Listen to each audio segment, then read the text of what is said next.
रहीम। अस्सलाम वालेकुम। कैसे हैं आप सब? दुआ है, उम्मीद है कि आप सब खैर से होंगे। अल्लाह ताला आप सबको अपनी ज़ुबान में रखे, खुश खुश आबाद रखे। तो यहाँ पे आज मैं कटलेट्स बना रही हूँ, पोटैटो कटलेट्स बना रही हूँ और सीक्रेट इंग्रेडिएंट के साथ। इसका सीक्रेट इंग्रेडिएंट क्या है जानने के लिए वीडियो को देखिए, और अगर रेसिपी पसंद आए तो लाइक कीजिएगा और चैनल को सब्सक्राइब कीजिएगा।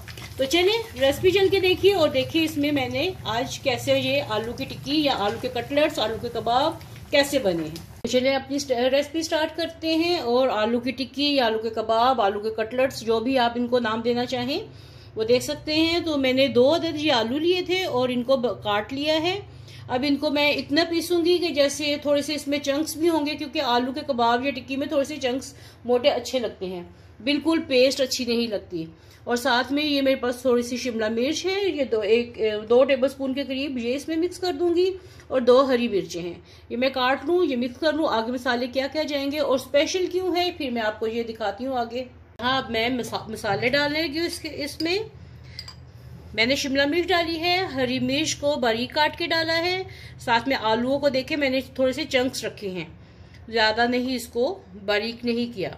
अब इसमें जा रहा है सूखा धनिया पाउडर ये कुटा हुआ है, ठीक है, 1.5 टीस्पून। जीरा इसमें जा रहा है 1/2 टीस्पून, साबुत है ये।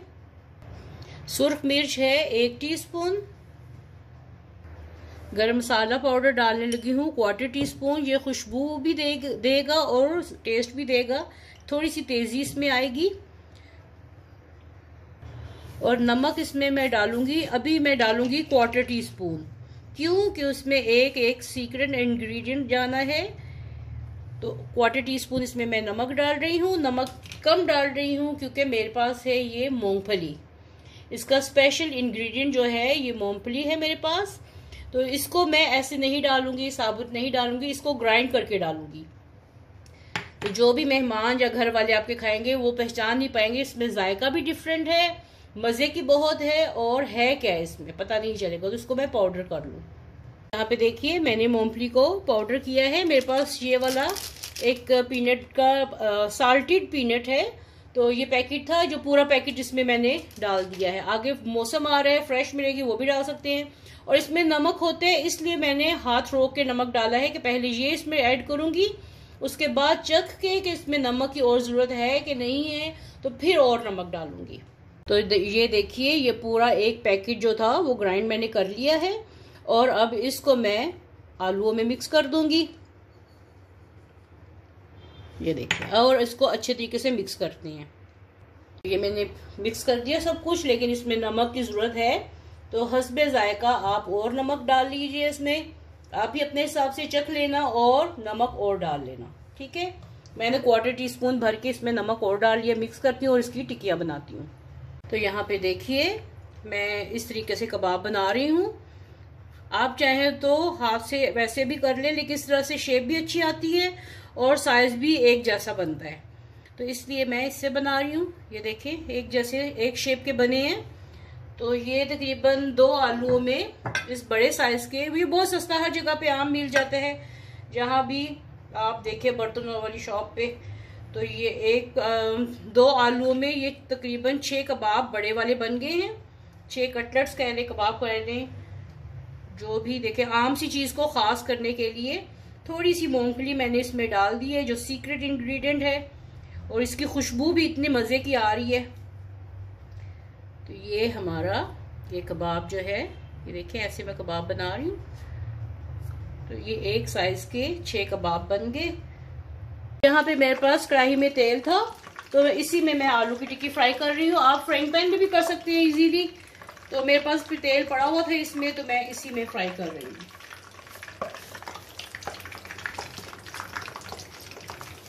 देखिए ये एक तरफ से फ्राई हो रही है, और अब मैं इसकी साइड चेंज कर लूंगी। ये देखिए माशाल्लाह कितना प्यारा कलर आ गया है। चलिए सारा फ्राई कर लूँ, फिर एक बार आपको अगला स्टेप दिखाती हूँ कि आगे क्या करना है। देखिए माशाल्लाह से कबाब मेरे रेडी हो गए हैं। देखिए लग रहे हैं ना बिल्कुल शामी कबाब का, ये दिखा रहे हैं कि जैसे ये जाली वाले शामी कबाब बनते हैं। तो ये डीप फ्राई करने का मकसद ही यही था। तो चलिए अगला स्टेप करते हैं। यहाँ पे जैसे देखें कि ये मैंने 2 टिक्कियाँ जो है प्लेट में डाल दी हैं। अब इसके ऊपर डालते हैं थोड़ा सा दही, थोड़ा सा इसके ऊपर दही चला गया,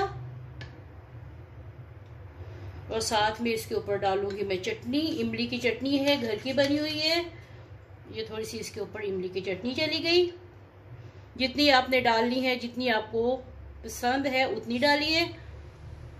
और साथ में इसके ऊपर थोड़ी सी पुदीने की चटनी डाल दें,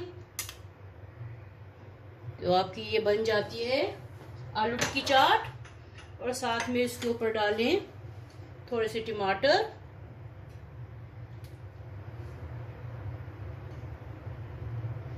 और साथ में इसमें डालें प्याज,